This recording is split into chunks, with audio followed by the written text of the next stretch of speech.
जय हिंद, जय भारत, जय श्री राम। आज हम शिक्षा महान शिक्षा के विषय में बताएंगे। तो आप लोग कहें क्या शिक्षा भी महान और उसमें ऊंचा नीचा होता है? क्या होता है? कई तरह की शिक्षाएं होती है, इसके बारे में बताएंगे। लेकिन इसके पहले हम लोग हमारा पता आप लोग देख लें। मेरा नाम, पता और मोबाइल नंबर सब कुछ इसमें है।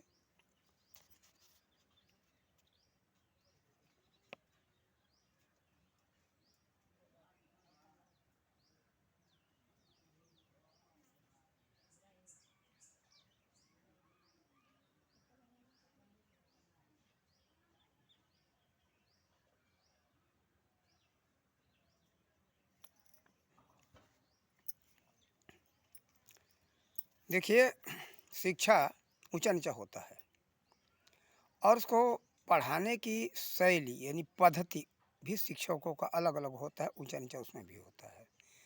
शिक्षा सिद्धांत भी कई तरह के होते। शिक्षा देने की सिद्धांत कई तरह की शिक्षा चलाए गए। सभी शिक्षाओं के बारे में ऊंचा नीचा है और उसके बारे में बताया गया है। और ये विषय सूक्ष्म रूप से पूरा ऐसे कहने से समझ में नहीं आएगा। एक शिक्षा शास्त्र चलता है उत्तर प्रदेश के आईए के कोर्स में, यानी इंटरमीडिएट कक्षा 12 के कोर्स में एक शिक्षा शास्त्र चलता है। उसको उठा के पढ़ें। और भी ऐसे बहुत से पुस्तक है, बीएड का पुस्तक है, उसमें लेकर के आप लोग पढ़ें तो मालूम होगा। देखिए, भारत में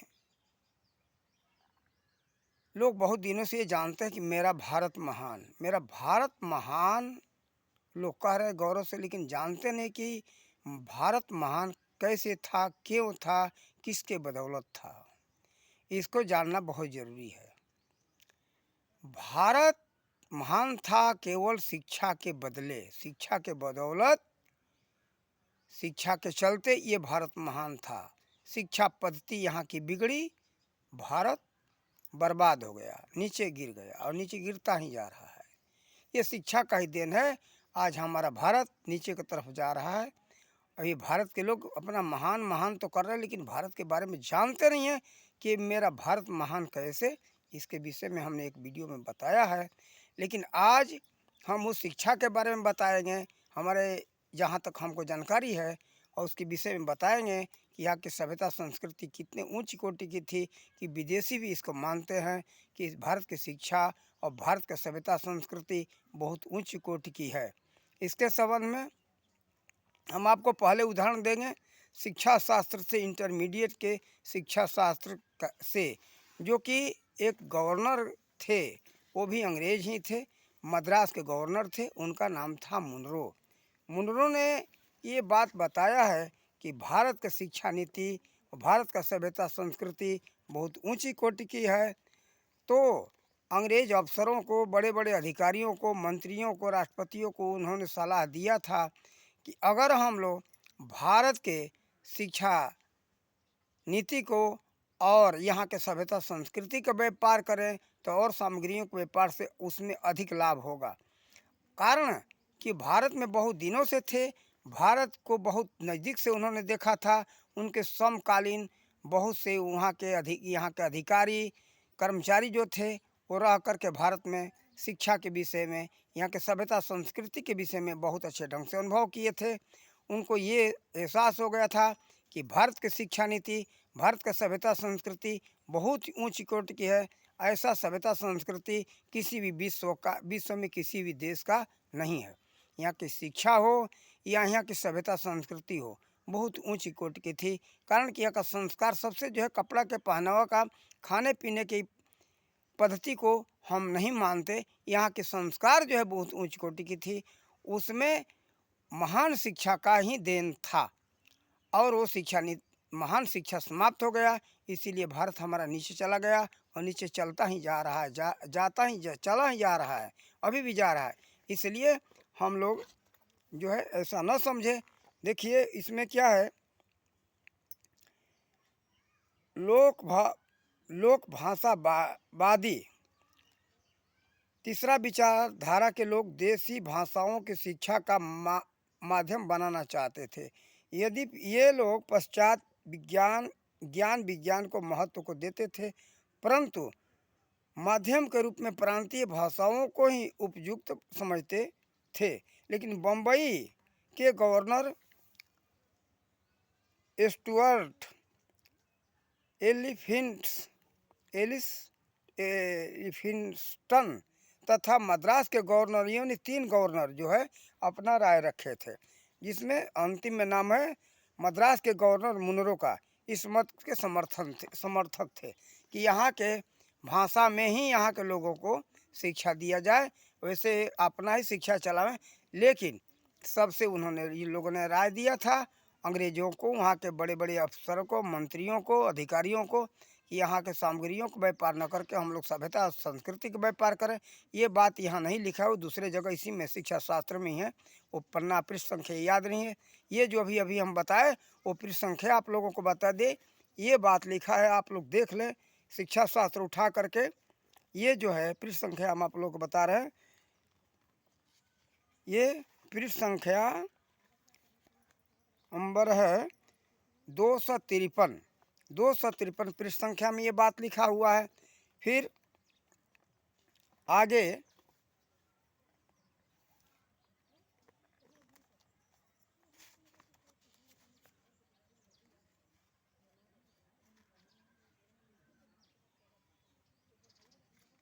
फिर जो है इसके विषय में अब ये 3 लोग का विचार है। लेकिन एक डॉक्टर एनी बेसेंट आई, उनका जन्म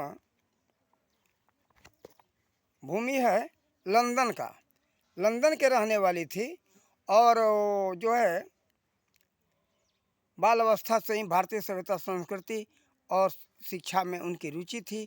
यहाँ के संस्कार के बारे में वो जान चुकी थी और बचपन से ही धार्मिक विचार की थी। लेकिन वो भारत में बाद में आई, आ कर के वो यहाँ जो है एक कॉलेज बनवाई थी यहाँ काशी में। एनी बेसेंट ने आयरलैंड की रहने वाली, आयरलैंड जो है खास करके आयरलैंड की रहने वाली थी, आयरलैंड के रहने वाली है। फिर भी उनकी आत्मा विश्वास हिंदू धर्म से प्रभावित है। उन्होंने भारत को अपनी मातृभूमि समझकर सेवा की। जहाँ तक उनके त्याग और प्रेम का संबंध है, कुछ ही लोग उनके बराबरी कर सकते हैं। विदेशी महिला होते हुए भी इन्होंने भारत को अपनी मातृभूमि समझकर सेवा की और भारतीय रीति रिवाज को अपनाया।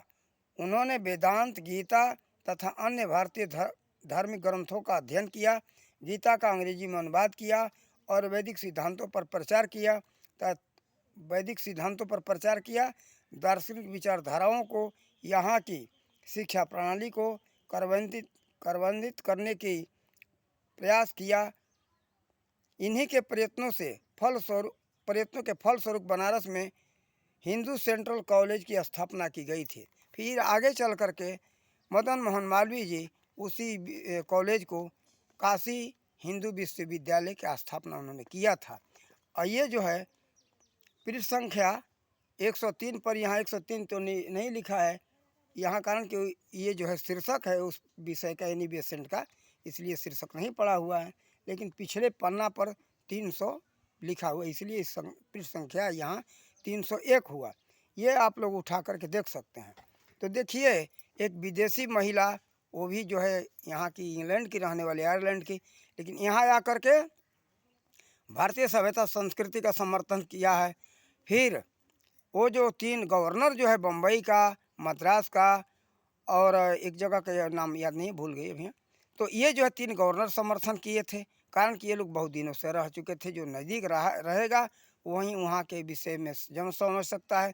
लेकिन जिसकी नीयत ही ठीक ना हो वो क्या कर सकता है, कारण कि कितना भी नज़दीक से देखे लेकिन अपना ही उसको ऊंचा दिखाई देगा। कारण कि नीचे गिराना है, इसलिए अपनी नीचे विचारधारा को हमें बताएगा, देगा, किसी तरह से खींच खांच करके गड्ढे में डालेगा वो। तो देखो सबको मालूम हो चुका था, क्या लॉर्ड मैकाले को नहीं मालूम था? लॉर्ड मैकाले 2 फरवरी 1835 में जो अपने संसद में, लंदन के संसद में जो शिक्षा सिद्धांत को बारे में बताया, नई शिक्षा नीति के बारे में, इसके पहले 3 वर्ष पहले वो भारत में 1835 से 3 वर्ष पहले वो भारत में पैदल चला, फिर बैलगाड़ी पर चढ़ कर के अपने सैनिकों के साथ घूमा बिल्कुल किसान के रूप में, और गांव-गांव में घूम घूम करके उसने पता लगाया कि भारत के महान होने का, ये सुखी समृद्ध देश होने का, यहाँ चोरी नहीं है, ठगी नहीं है, छल कपट प्रपंच नहीं है, सुखी देश है, इसका होने का कारण क्या है, इसके बारे में उसने पता लगाया। ये धनवान किस कारण से है, हर विषय में सुखी संपन्न किस कारण से है, तो उसको पता चला कि यहाँ का मुख्य जो है शिक्षा ही व्यवस्था अच्छी है। शिक्षा का ही देन है कि भारत सुखी और समृद्ध है। यहाँ के लोगों में नैतिकता है, इनको नैतिकहीन बनाना है, धनहीन बनाना है, हर तरह से हीन बनाना है, बर्बाद करना है, तो यहाँ के शिक्षा सिद्धांत को बदलना होगा। ये जाकर के लंदन में अपना शिक्षा सिद्धांत के बारे में उसने बताया था। उसने पहले तो ये प्रस्ताव रखा है, हाँ, ये अंग्रेज़ों ने पूछा इन लोगों से, इससे, तो इसने कहा कि भारत को तो हमने बहुत नज़दीक से देखा है, भारत जो है कोई साधारण देश नहीं है, उसको गुलाम बनाना आसान नहीं है, कोई असंभव तो नहीं, संभव है, लेकिन उसको असंभव लग रहा है, लेकिन संभव किया जा सकता है।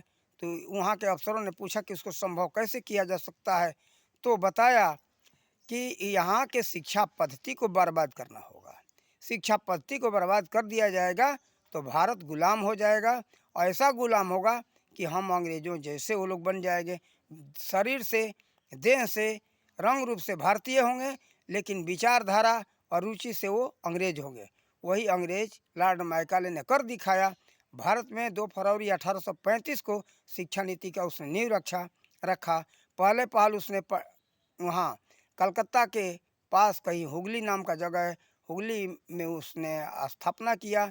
वहाँ विद्यार्थियों का इतनी भीड़ होने लगी, इतनी भीड़ होने लगी कि उसे संभालना मुश्किल हो गया था, कारण कि लोभ लालच दे दे करके सबको पढ़ाता था।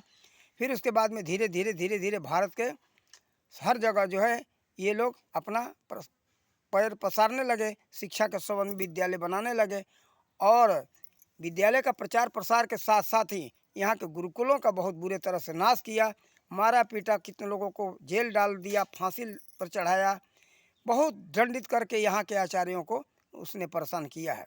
ये बात जो है राजीव दीक्षित जी अपने भाषण में बताए हैं, यूट्यूब पर पड़ा हुआ है, आप लोग राजीव दीक्षित जी के विचार को कायदे से सुने। शिक्षा के बारे में उन्होंने बहुत अच्छे ढंग से समझाया, कई तरह से समझाया।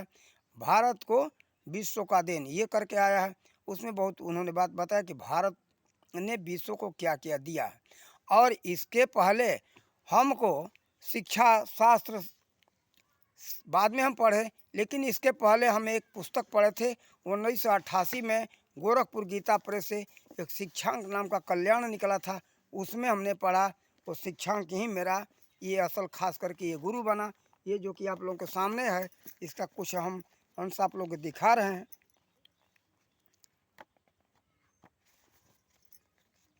इसका नाम शिक्षांक है, और प्राचीन शिक्षा पद्धति के बारे में इसमें एक आया है। ये ऐसा है कि प्राचीन शिक्षा, भारत का जो प्राचीन शिक्षा कैसी थी, तो इसके बारे में बताया गया। और ये पूरा जो है शिक्षा के ऊपर ही ये पुस्तक है, 1988 में छपा था। कहीं पर आप लोगों को मिल जाए तो ये आप लोग लेकर के पुस्तक अध्ययन करें। अध्ययन करने से पता चलेगा कि भारत हमारा कैसा था।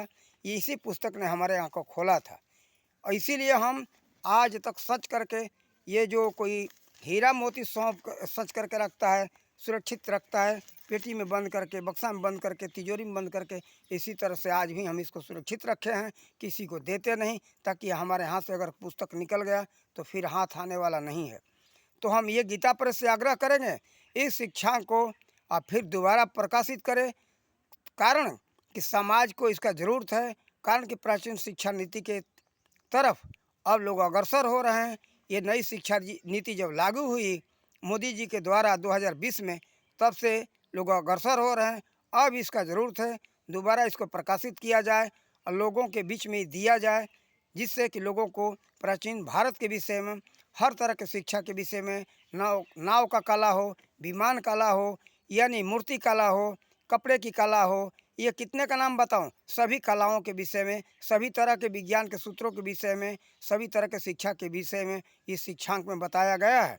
तो हम कहेंगे कि अगर कहीं पुराना भी पढ़ा हो तो आप लोग अगर ये भारत को नज़दीक से जानना चाहते हो तो शिक्षांक का अध्ययन करो। बहुत बड़े बड़े विद्वानों का इसमें मत है। अरे बहुत बड़े बड़े जो विश्वविद्यालय के प्रोफेसर और वहाँ के कुलपति जो रहे, उन्होंने उनका ही ले उस इसमें लेख है। एक दरभंगा जिले के बिहार के जयंत जी मिश्रा हैं, उनका भी लेख है। ये विदेहत्वानंद जी हुए, उनका भी लेख है। और डोंगरी जी महाराज गुजरात वाले बड़ोदरा के थे, उनका भी लेख है। और राम सुखदास जी का भी लेख है। बहुत से विद्वानों का इसमें लेख भरा हुआ है। आप लोग लेकर के पढ़ें, तब भारत को पहचान सकेंगे, जान सकेंगे।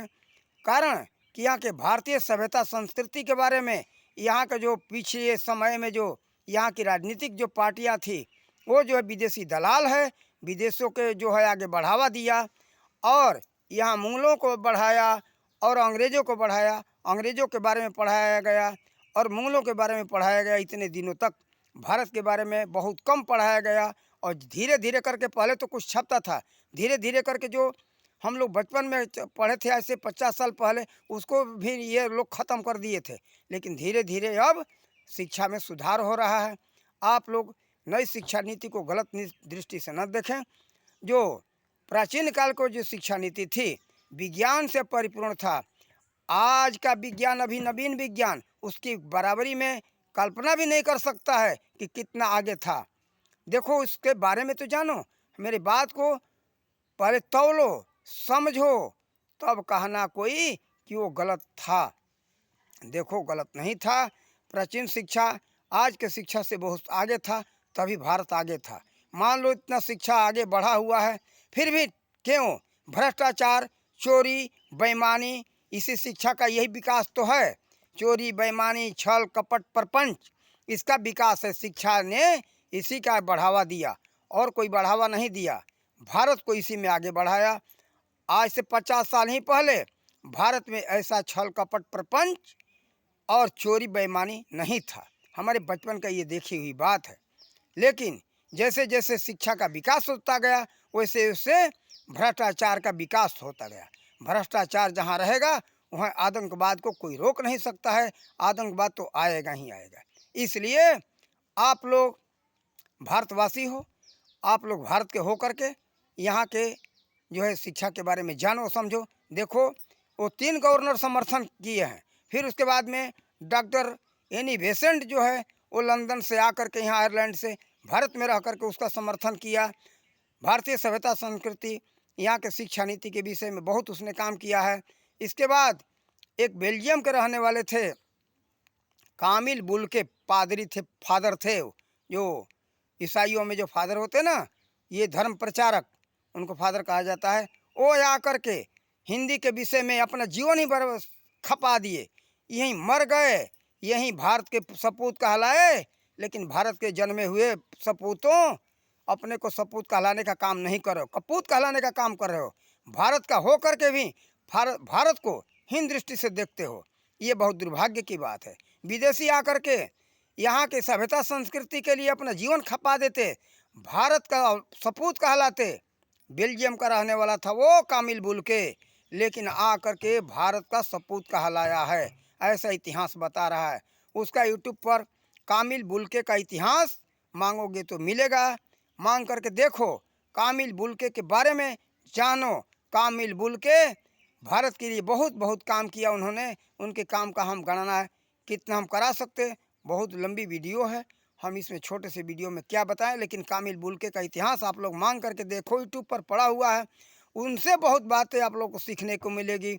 डॉक्टर एनी बेसेंट जो महिला थी, जो इंग्लैंड की रहने वाली थी, आयरलैंड की, वो आकर के भारत में भारतीय शिक्षा के लिए, संस्कृत भाषा के लिए, हिंदी के लिए उसने जो काम किया है, भारत के जन्म में लोग यहाँ के कुछ नहीं सोचते और यहाँ के खड्डे में डाल रहे हैं संस्कृत भाषा को। ये गूगल पर पड़ा हुआ है, सबसे ऊंची कोटि का भाषा है संस्कृत। और संस्कृतों को भारत के लोग लॉर्ड मैकाले का नज़रिया से देख रहे हैं। लॉर्ड मैकाले कहता था कि संस्कृत जो है बहुत नीची कोटि की भाषा है, वो कुछ है ही नहीं, सबसे 3rd क्लास की भाषा है। हमारा जो भाषा है अंग्रेजी सबसे ऊंची कोटि का है। वही ऊंची कोटि का भाषा का देन है कि भारत में छल, कपट, प्रपंच, चोरी, घुसखोरी बढ़ावा किया। उसी का देन है कि आतंकवाद पनपा और बढ़ता ही जा रहा है। तो देखो, अगर सुख शांति से सब लोग जीना चाहते हो तो भारत के पुत्रों सपूत कहलाने के योग्य बनो।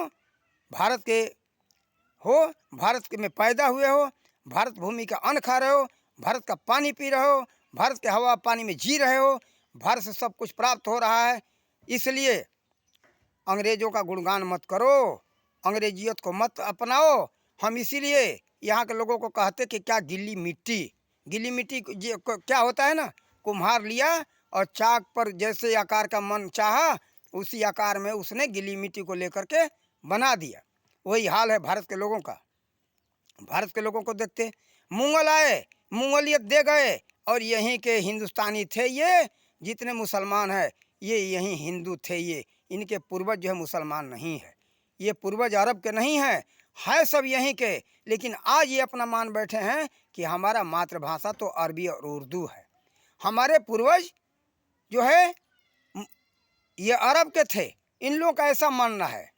लेकिन ये बहुत धिक्कार है तुम लोगों का। ऐसा मत सोचो, अपने पूर्वजों के बारे में थोड़ा पता कर लो। यहीं के हो, तुम्हारे पूर्वज यहीं के थे। क्यों? यहीं अज्ञानता है, तुम्हारी कायरता है, लोभी तुम लोग थे जो कि डर के मारे और लोभ में आकर के इस्लाम को स्वीकार करके, ठीक है इस्लाम कोई गलत नहीं, इस्लाम तो अपने आप में सही है, धर्म नहीं सिखाता है लड़ने को झगड़ने को। इस्लाम का अर्थ वास्तव में हुआ कि मैं उस ईश्वर को सलाम करता हूँ। तो कहने का मतलब ये शब्द जो है अपने आप में बहुत ऊंची कोटि का है, गलत नहीं है। लेकिन इस्लाम के नाम पर राजनीति हुआ और अपना राज सत्ता कायम किया गया। यही काम किया सभी यहाँ के मुगल जो शासकों ने, और यही काम किया लॉर्ड मैकाले ने अपना शासन सत्ता जमाने के लिए। शिक्षा के नाम पर यहाँ के लोगों को ये अंग्रेज बनाया। उसी अंग्रेजी का देन है कि यहाँ के लोग हर बात बात पर अंग्रेजी शब्दों का प्रयोग कर रहे हैं। अंग्रेजी कपड़ा, अंग्रेजी इनका खान पान, अंग्रेजी पहनावा, अंग्रेजी भाषा, अंग्रेजी कानून सबको अच्छा लग रहा है। यही कारण है ये नई शिक्षा नीति लॉर्ड मैकाले ने जो 2 फरवरी 1835 में यह नींव डाला और भारत में बढ़ावा दिया। और यहाँ जो स्वतंत्र नाम का हम क्या कहते, हमें समझ में नहीं आ रहा है। भारत स्वतंत्र किस बात का स्वतंत्र हुआ? स्वतंत्र होने के बाद ये वही अंग्रेजों के दलाल उसी जो है शिक्षा नीति का बढ़ावा देते रहे और बढ़ावा दे दे करके अंग्रेजियत के तरफ खींच करके लेकर के चले गए। ये हमने सुना भी है कि कहीं ये नेहरू जी बोले थे कि अगर भारत को आगे बढ़ाना भी है तो हम सबको अंग्रेजों के रास्ते पर चलना होगा। क्या भारत का रास्ता खराब था? भारत ऐसे नहीं मान था। अरे यहाँ से रेशम जाता था, सभी दवाइयाँ जाती थी, शिक्षा यहीं विकास हुआ, शिक्षा यहीं से विश्व में गया हुआ है। 0 और दशमलव का ज्ञान इन सबको नहीं था विदेशियों को। अरे 0 दशमलव का तो यहीं के थे द्वितीय भास्कराचार्य उन्होंने दिया है, बीज गणित का सूत्र उन्होंने दिया है। व्याकरणों का ज्ञान इन सबको नहीं था। जो यहाँ के महर्षि पाणिनि ये पाटलिपुत्र के जन्मे एक संतान थे, उन्होंने व्याकरण रचा। और जो व्याकरण आज से 2500 वर्ष पहले पाणिनि का लिखा हुआ है, विश्व में सबसे सर्वश्रेष्ठ व्याकरण माना जाता है। इन लोगों के पास व्याकरण नहीं है अपना शुद्ध, और हमारा भारत का महर्षि पाणिनि का लिखा हुआ सबसे ऊंच कोट का व्याकरण है, ऊंच कोट का ग्रामर है। उसी को अनुवाद करके विदेशों में, सभी देशों में उसी भाषाओं में वहाँ के लोगों को पढ़ाया जाता है, तब जाकर के उनका भाषा शुद्ध होता है। उनके पास कोई ऐसा व्याकरण नहीं था। व्याकरण है उनके पास लेकिन इतनी ऊंची कोटि की नहीं है। बाद में इन लोगों ने बहुत कुछ का रचना किया है। देखो दवाइयाँ यहाँ से जाती थी आज से 2500 वर्ष पहले। कहाँ?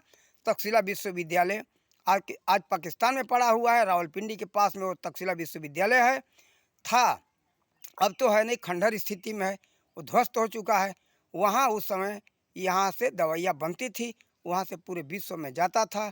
रेशम का उद्योग हो, लोहा का उद्योग हो, अच्छा स्टील का उद्योग जो भारत में ही था पूरे विश्व में जाता था। इसके बारे में आप लोग अपना इतिहास उठा करके देखें और जाने समझें। ऐसा न करें कि भारत को बर्बाद करने के लिए आप लोग अंग्रेजों के हाथ में हाथ मिला करके चले। ये गलत बात है।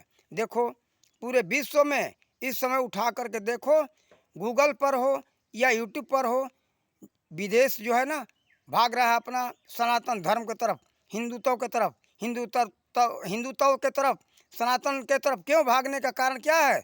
यहाँ की संस्कृति, यहाँ की सभ्यता, यहाँ का संस्कृत भाषा, यहाँ का रहन सहन, यहाँ का संस्कार सबसे ऊंची कोटि का विश्व में था।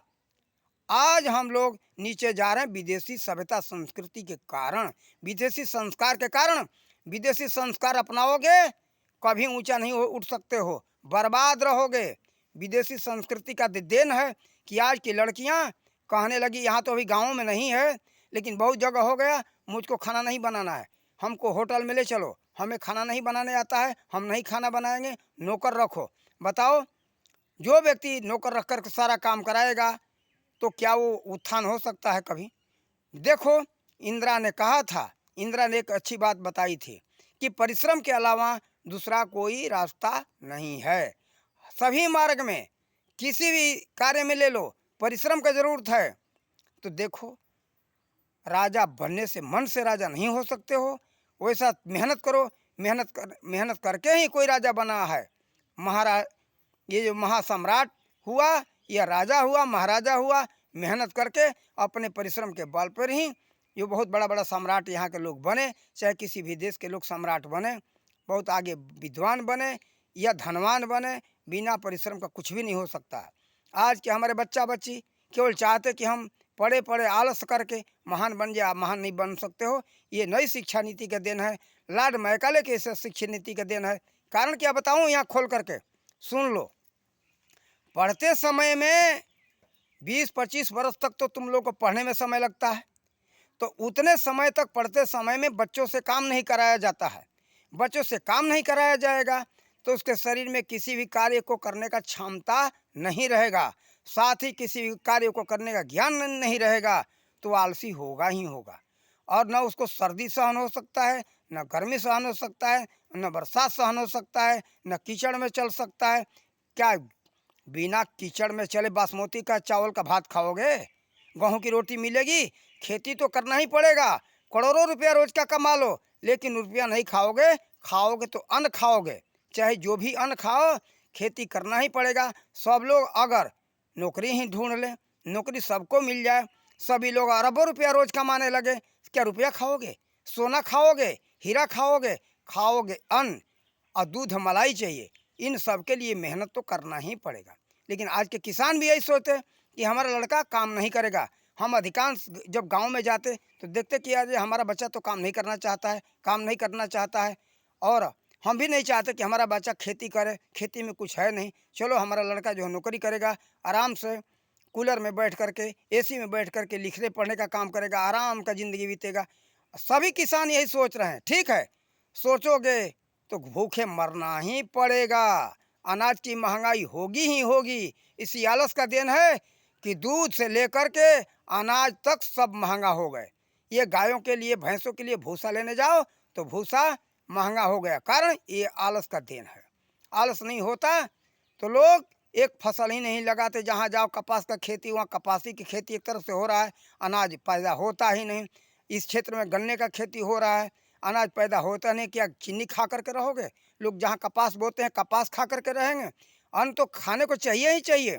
अन्न तो उपजाओगे नहीं तो भूखे मरोगे। इसीलिए अनाज की महंगाई है। अमीरी के कारण दूध की महंगाई है।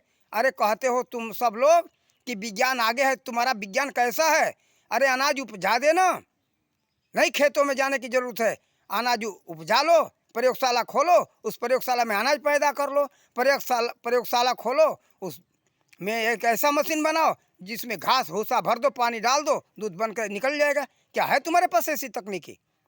देखो, तकनीकी है वो परमात्मा के पास, सब कुछ वही देगा। प्रकृति के माध्यम से मेहनत करके सब पैदा करना ही पड़ेगा, तब सुखी रह सकते हो। तुम्हारा पेट भर सकता है, तुम्हारे जीवन का निर्वाह हो सकता है, तभी तुम्हारे चमड़ी का सुंदरता बन सकता है, तुम्हारे चेहरे का सुंदरता बन सकता है। तुम्हारा विज्ञान का देन नहीं है ये सुंदरता, तुम्हारा सौंदर्य प्रकृति का देन है। प्रकृति ने सब वस्तु दिया है, फल दिया है, अन्न दिया है, दूध दिया है, सब तरह की पौष्टिक चीज़ें दिया है। तो तुम खा करके तुम्हारी सौंदर्य बना हुआ है, तुम्हारी सुंदरता बनी हुई है। तुम्हारे विज्ञान का चमत्कार कुछ भी नहीं है, जीरो है। प्रकृति नहीं होता तुमको कुछ नहीं मिलता। तो परिश्रम करके प्रकृति ने सब बनाया है, तो परिश्रम करके इस मिट्टी से सब कुछ किसानों को लेना पड़ता है। गुजराती में खेड़ौत कहते हैं, खेड़ौतों को मेहनत करके लेना पड़ता है। अगर किसान मेहनत नहीं करेंगे तो तुम अरबों रुपया रोज कमाओगे, भूखे मर जाओगे, अन्न नहीं मिलेगा। तो इसीलिए कुछ गधे मूर्ख कहते, दो अक्षर पढ़े लिखे, कि क्या मैं हल चलाने वाला हूँ, मैं मूर्ख हूँ। अरे हल चलाने वाले मूर्ख नहीं है, तुम्हारे जीवन का दाता है वही। अन्नदाता नहीं होते तुम भूखे मर जाओगे, आंखें निकल जाएगी बाहर। ऐसा गधे मूर्ख मूर्ख लोग ऐसा कहना छोड़ दो। दूध मलाई खाने को नहीं मिलेगा, ये घर छोले नहीं होंगे तो। कुछ लोग गधे कहते क्या, अरे मैं घर छोला हूँ, मुझको घास छीलने वाला समझते हो। अरे घर छोला नहीं रहेंगे ना तो तुम्हें बैठे बैठे ऑफिस में दूध मलाई नहीं मिलेगी, तुम्हारे आंखें निकल जाएगी, शरीर दुबले पतले पड़ जाएंगे और तुम्हारा सौंदर्य चला जाएगा। वो दूध मलाई ही तो हमारे सौंदर्य को, सुंदरता को बना रखा है।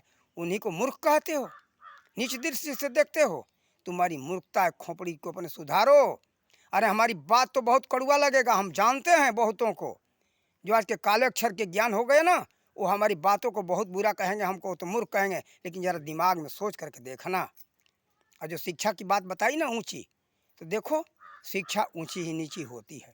देखो तुम्हारे ये हाथों में 5 उंगलियां है, 5 उंगलियां बराबर नहीं है, इसमें बड़ी छोटी है। इसी तरह से शिक्षा भी ऊंची कोटि का होता है। तो उसमें भारत की जो शिक्षा है, उसमें जो अध्यात्म है ना, अध्यात्म बिना किसी भी समाज का, किसी भी देश का उत्थान नहीं हो सकता है। विश्व में कहीं भी आध्यात्मिक शिक्षा नहीं दी जा रही है। जब तक कोई भी देश अध्यात्म को नहीं अपनाएगा, उसके पास नैतिकता नहीं आएगा, नैतिकता नहीं आएगा, उस राष्ट्र का उत्थान कभी नहीं हो सकता। ये सोच लेना ठंडे दिमाग से। नैतिकता नहीं रहेगा, बर्बाद रहोगे। नैतिकता रहेगा, आबाद रहोगे। अगर आबाद रहना चाहते हो तो नैतिकता के लिए अध्यात्म को अपनाओ। यहाँ की शिक्षा नीति थी, तो देखो उस शिक्षा नीति के अंतर्गत 3 प्रकार की शिक्षा रही। उसमें साथ में संपूर्ण जीवन उपयोगी भी शिक्षण प्रशिक्षण था। देखो शिक्षा होता है खास करके 3 प्रकार का, भौतिक, अधिभौतिक और आध्यात्मिक। लॉर्ड मैकाले के सिद्धांत जो लागू हुआ 2 फरवरी 1835 में, उसके पहले यहाँ तीनों पद्धतियाँ चलती थी। साथ ही संपूर्ण जीवन उपयोगी शिक्षण प्रशिक्षण बच्चों को दिया जाता था। ये सारी बात ये इसमें लिखा हुआ है, शिक्षांक में, कल्याण के अंदर ये सारी बात लिखी है। और आज दीक्षित जी ने भी, वो तो मर गए हैं नहीं, वो भारत को बहुत आगे बढ़ाना चाहते थे, लेकिन अंग्रेजों के दलाल उनको ख़त्म करवा दिए, रहने नहीं दिए। समझते थे कि भारत आगे हो जाएगा तो हमारा यहाँ वर्चस्व चलेगा नहीं, लेकिन यहीं के लोग उनको ख़त्म कर दिए। और यहाँ जो है कितनी संस्थाएं बनी, कोठारी कमीशन हो, शिक्षण आयोग हो, ऐसे कितने आयोग बने। हमारा भी ऋषि संदेश संस्थान बहुत परिश्रम किया, लेकिन यहाँ के लोग ऐसे थे कि अब तो धीरे धीरे दिमाग ठिकाने आ रहा है। लेकिन पहले तो कहते थे कि भारत में शिक्षा का कोई किसी प्रकार का दूसरे तरह का शिक्षा का जरूरत नहीं है। लेकिन अब धीरे धीरे लोगों को महसूस हो रहा है कि ये शिक्षा नीति गलत है, हम लोगों को जो है कुछ और ढंग का शिक्षा नीति चाहिए। तो और शिक्षा नीति वही चाहिए जो कि भारत की प्राचीन शिक्षा नीति थी, बहुत ऊंची कोटि की थी। शिक्षा शास्त्र जो बच्चे पढ़ते हैं ना इंटरमीडिएट में उसमें भी ये बात लिखा, वो ऊंची कोटि की थी, लेकिन इनके दिमागों में भूसा भरा, वो उसमें वो अच्छी कहाँ से घुसे, भूसा तो पहले से भर चुका है, अंग्रेजियत की तरफ भाग रहे हैं। ये बीएड के पुस्तक में जो बच्चे बीएड डिग्री प्राप्त करते हैं ना, उस पुस्तक में भी लिखा हुआ है भारत की जो प्राचीन शिक्षा नीति थी ऊंची कोटि की थी। लेकिन पहले से ऊंची कोटि की शिक्षा नीति उसमें कहाँ घुसे उनके दिमाग में, कारण कि पहले से वो कचरा घुस चुका है, वो कचरा निकले तब तो अच्छा उसमें घुसे। मान लो को उदाहरण में, जैसे किसी 10 लीटर का बाल्टी हो, 10 लीटर पानी, 10 लीटर उसमें पानी भरा हुआ है, तो घी डालोगे तो एक बूंद उसमें जाएगा नहीं बाल्टी में, वो बाहर सब निकल जाएगा। किसी भी तरह का तेल डालोगे या कीमती घी डालोगे, उसमें अंदर नहीं जाएगा, बाहर निकल जाएगा। इसीलिए हमारे भारत के बच्चों के तो दिमाग में पहले ये बात भरा हुआ है कि हमको किसी तरह से हमको पढ़ करके और हमको नौकरी करना है, नौकरी करना है, नौकरी नौकरी हर समय दिमाग में भरा हुआ है। कारण कि उनके माता पिता, दादा दादी, परदादा परदादी, गांव के लोग हो, बड़े छोटे जो भी हो, कहते कि भाई पढ़ लो, बेटा पढ़ लो, अच्छा पढ़ाई लिखाई रहेगा, अच्छी नौकरी मिलेगी, सुख से रहोगे, तुम्हें बहुत पैसा कमाओगे, इंजीनियर बनो, डॉक्टर बनो, वकील बनो, कोई बहुत बड़े पद पर जाओ, जो कि तुमको बहुत पैसा वाला वो शिक्षा बना देगा। इसलिए किसी तरह से तुम डिग्री प्राप्त कर लो। डिग्रियां दिमाग में भरी हुई है, शिक्षा नहीं दिमाग में आ रहा है। यही कारण है आज के बच्चे विद्वान क्यों नहीं होते। विद्वान न होने का कारण यही है। आज हम एक बात कहते, हमारा अभी ये वक्तव्य मात्र 35 मिनट हुआ। आज के बच्चे आकर के 5 मिनट ही इस संबंध में बोल के दिखा दें, 5 मिनट में नहीं बोल पाएंगे। कारण है कि उनके दिमाग में है ही नहीं। पढ़ते लेकिन दिमाग से निकल जाता है। हाँ, अभी हैं कोई कोई बच्चे जो कि बहुत होनहार हैं, प्राकृतिक देन है, पूर्व जन्म का संस्कार है। कभी कभी हम देखते हैं कि आगे बहुत सोचने वाले कोई कोई बच्चे मिल रहे हैं। वैसे भारत भूमि खाली नहीं है। ऊंच कोट की शिक्षा से, ऊंच कोट की विचारधारा से, ऊंच कोट के दिमाग वालों से अभी दिमाग वाले कुछ लोग हैं, लेकिन कम संख्या उनका। कारण कि भूसा भरा जा रहा है। बच्चा जो पैदा हुआ नहीं, बड़ा हो जाओ बेटा किसी तरह से, उसके बाद में पढ़ लिख करके बहुत बड़ा नौकरी वाला बन जाना। अरे नौकर बन जाना, मालिक नहीं।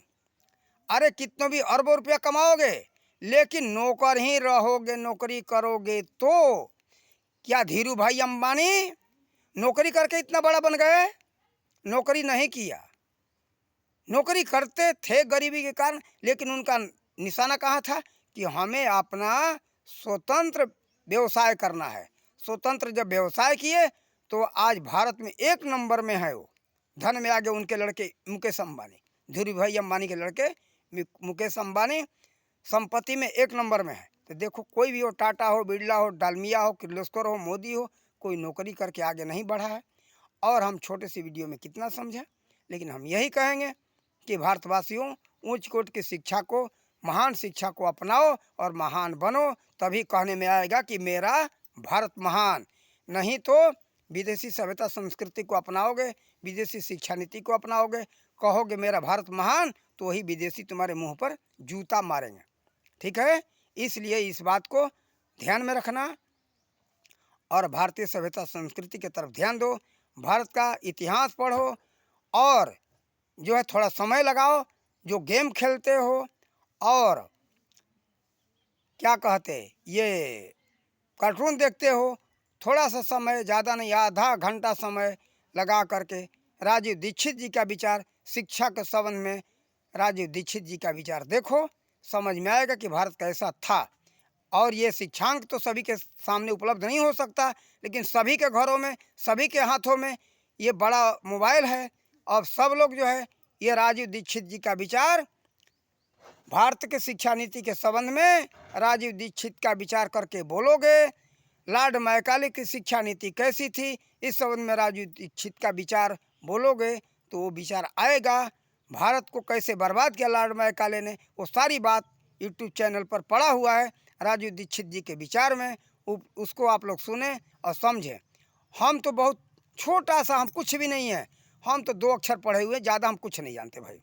लेकिन राजीव दीक्षित जी एक बहुत बड़े वैज्ञानिक थे। इटावा का जन्मभूमि, अरे मैनपुरी जिले का जन्मभूमि, एक गांव में, नहीं अलीगढ़ का, दिमाग से गलती हो गया, मैनपुरी जिले का ये कहीं का जन्म है, इससे हमको पूरा याद नहीं है। इसी उत्तर प्रदेश के हैं इटावा, मैनपुरी, ये अलीगढ़ के, ध्यान में नहीं आ रहा। लेकिन हाँ, वो दीक्षित थे, ब्राह्मण थे और कम उम्र में ही भारत ही नहीं पूरे विश्व में कई देशों में जा कर के रहे और घूमे, पढ़ाई भी किया।